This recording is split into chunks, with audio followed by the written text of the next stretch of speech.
Hey guys, welcome back to Andy's Dinosaur Reviews, and today we have the final Noble Collection model to take a look at, as we have the Tyrannosaurus Rex.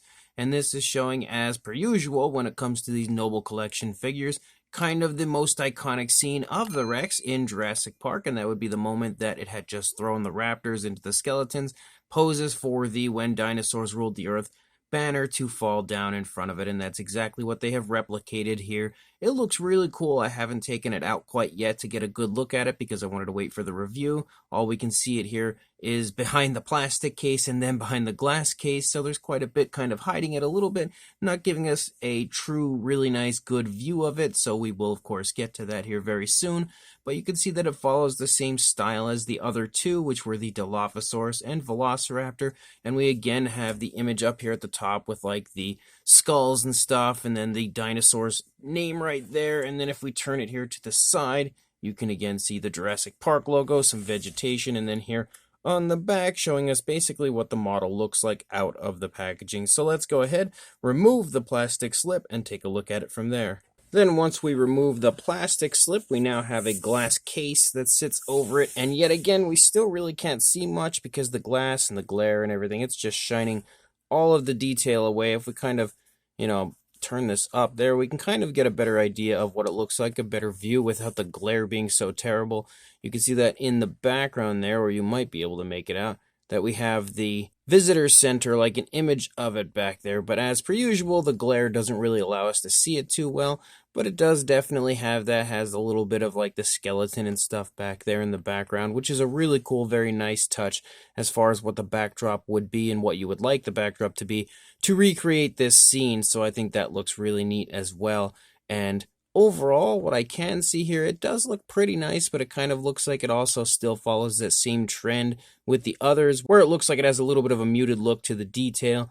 But I guess we won't truly be able to tell that until we pop this out of the glass case, so let's go ahead and do that right now. So then here is our Rex now out of the case, which I think is a glass case. I'm actually not even sure. The more I feel it, the more I think it might be just a really hard plastic. It kind of feels like glass, but it's really hard to tell. Whatever it is, it's definitely high quality. But then we have our Tyrannosaurus, and I will say that actually looking at the Rex here, out of the packaging and out of the case, the detail on this one definitely looks way better than the detail did on the Raptors and the Dilophosaurus. Like, the actual skin texture is present, like it looks good as far as the fine detail goes. Maybe not quite as good as, like, if we're looking at a Nanmu or a W Dragon or even Papo or anything like that.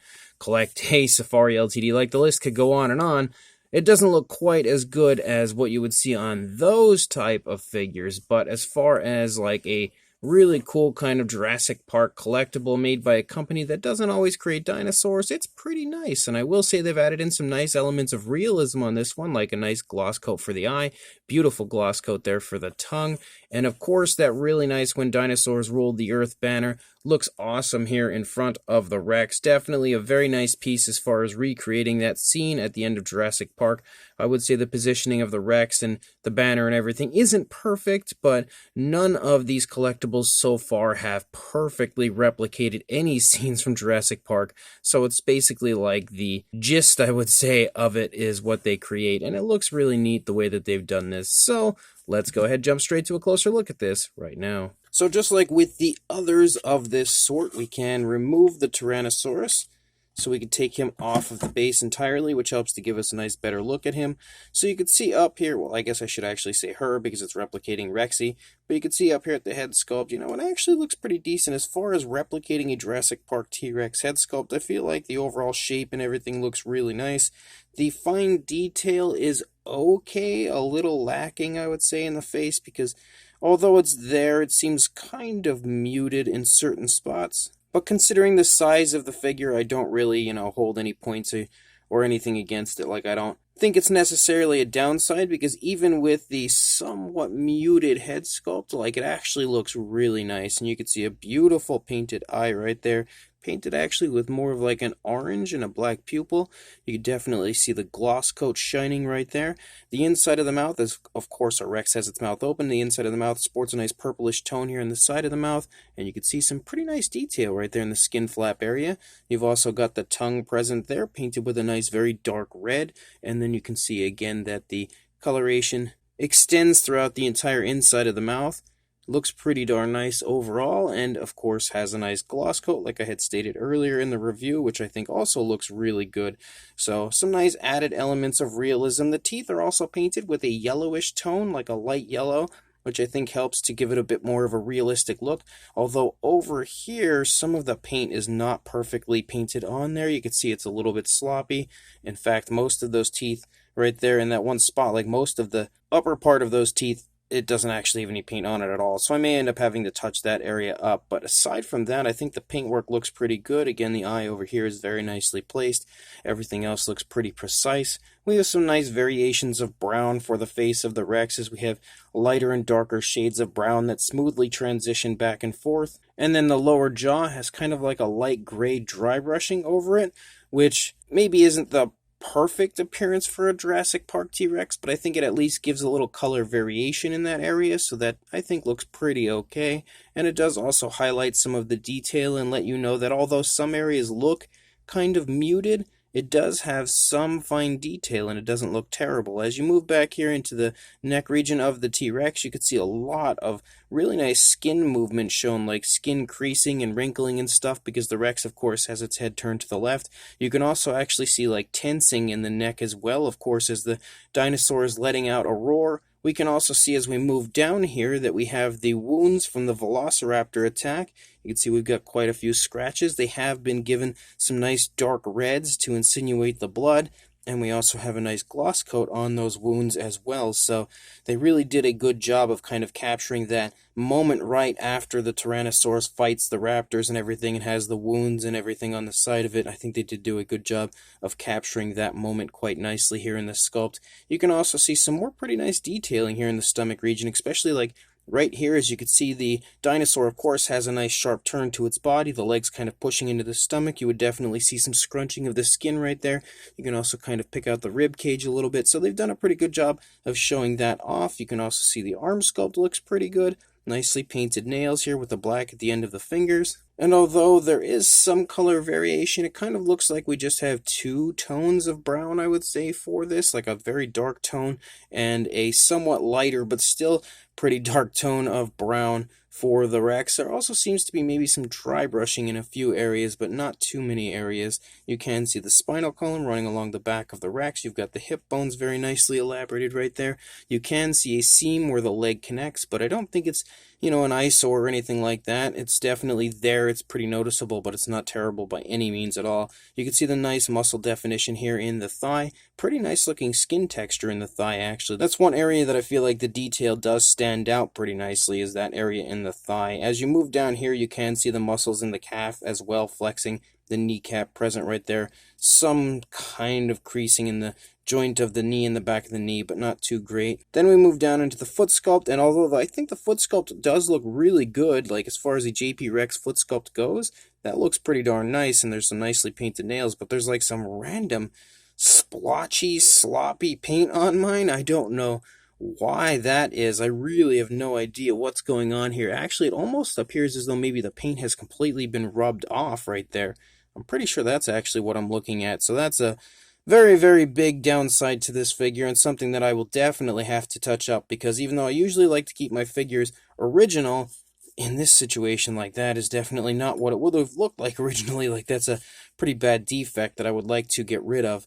And then once we come back here into the tail, you can see, of course, the curvatures in the tail like you see on the Rex in the film.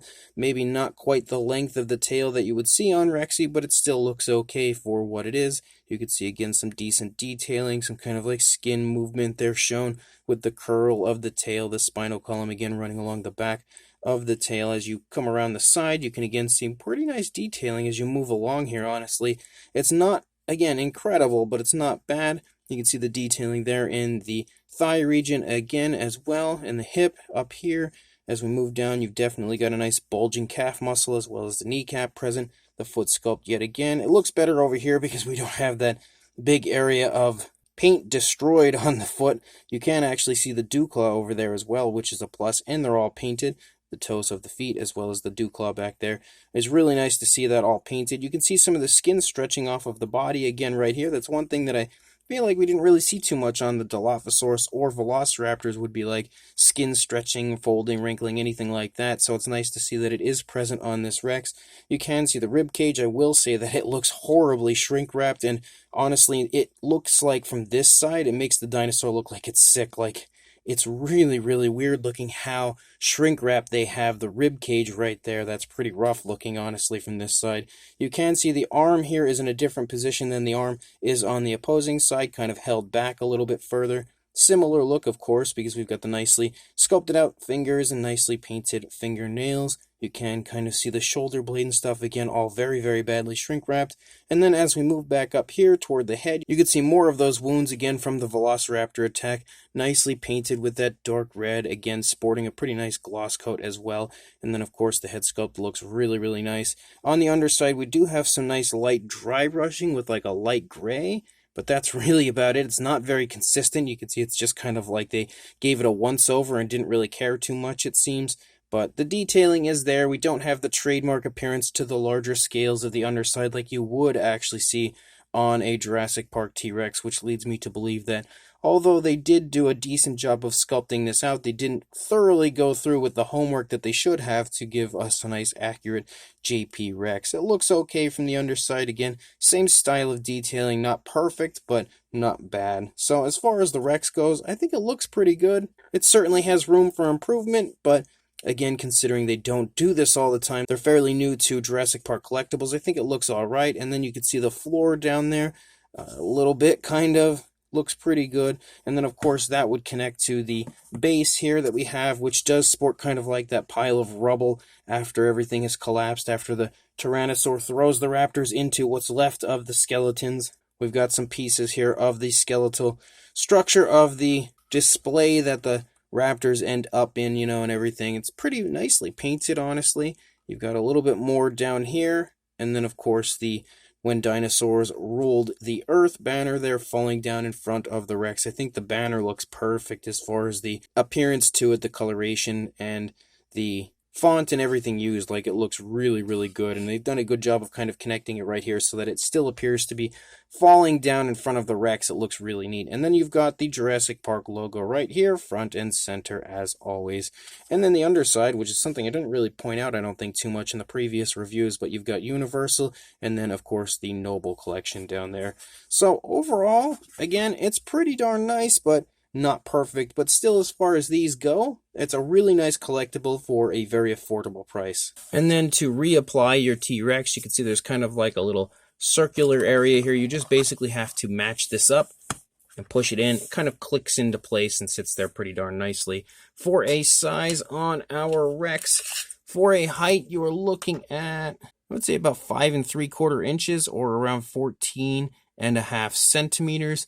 Not exact science there. And then for a width, about 4 1/4 inches or 11 centimeters. For a size comparison, there is Mr. Papo T-Rex, who is in quite clearly a similar position, as well as the Attack Pack Dilophosaurus and Robert Muldoon from the Mattel Jurassic World toy line. And you can see here in comparison to this Rex that although it sports a decent size as far as the collectible goes, like, it's still on the smaller side. It's not huge by any means, and is a very nice compact size, I would say, collectible, something that you would want to get to put on like your desk if you work somewhere where you have a desk anyway. You could throw this up on your desk and it would be a really nice, awesome collectible to display, really high quality collectible without taking up too much room, or just in general, again, a marvelous piece to add to any Jurassic Park collection, because again, it does have a very high quality feel, high quality appearance, and although it's not amazing, it's definitely a very nice size and a nice collectible overall. And then for one more comparison, here are the other two, the Dilophosaurus and Velociraptor here next to the T-Rex. Obviously, the Rex doesn't have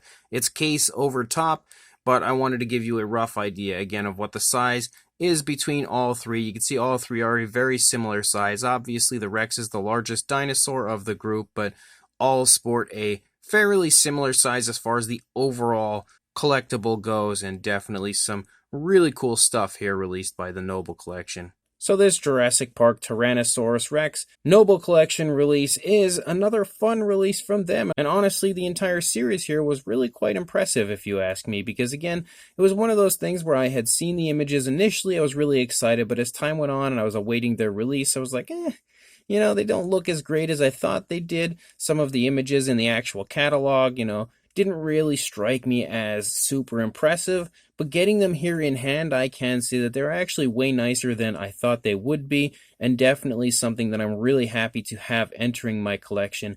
The paintwork and everything of all of the others was really nice, but the Rex here, we do have some sloppy paintwork, like the dry brushing on the underside isn't so great, and then of course there's that area on the foot that has it's been obliterated by something. I don't know what happened there, but it looks like it scraped the paint completely off, which I will have to reapply myself. Shouldn't have to do that when it comes to something like this, because you would think the quality control would be a little bit better at the Noble Collection, but it's not the end of the world. I don't really mind. Somebody that doesn't really have much painting ability, though, they're probably going to have a pretty big problem with that, and I can completely understand why, because that is an eyesore when it comes to this model, and you really want it to arrive in good shape, but that is definitely not good shape. Regardless, as far as the actual paint job goes outside of that area, I feel like the paint looks okay. Of course, it's not going to look incredible. It doesn't look super high quality as far as the paintwork goes. It looks fairly generic as far as what a JP Rex looks like, but I think it works, and I think it works about as good as you would expect for one of these Noble Collection releases. It is nice to see that they have gone a little bit further with this as far as like adding in some nice gloss coats on the tongue and eyes and stuff. I don't really recall that on the Dilophosaurus or Velociraptor, so it is nice to see that added bit of realism. We also have gloss coats on the areas that have been cut open with the blood. It's almost like they were like, well, we've got to add wounds on this, so we have to put some sort of a glossy look in that area. We might as well throw it in the mouth too, and then up on the eyes. It almost seems like what they had done here. Again, as far as the sculpt work goes, I think the sculpt looks pretty darn nice, nicer as far as the fine detail goes than some of the others, but at the same time, still not super highly detailed. It looks good, but not as good as it could. That's the way I'll put it. But as far as like the overall appearance goes, they did a pretty good job as far as sculpting out, a Jurassic Park T-Rex. They missed areas like the underside, large scaling and stuff, but it looks good as far as the overall appearance goes. Again, not perfect, but also still pretty good. This seems to be like the theme of things with these figures. They're not perfect, but they're pretty good. So if you are interested in this, I can definitely say it's worth a purchase, so I will include a link in the description to where you can purchase this on the Noble Collection website, so make sure you check that out. Head on over there, purchase this or all 3 of these Noble Collection Jurassic Park releases, and make sure you like, comment, and subscribe, and I will see you in the next review. Thanks for watching.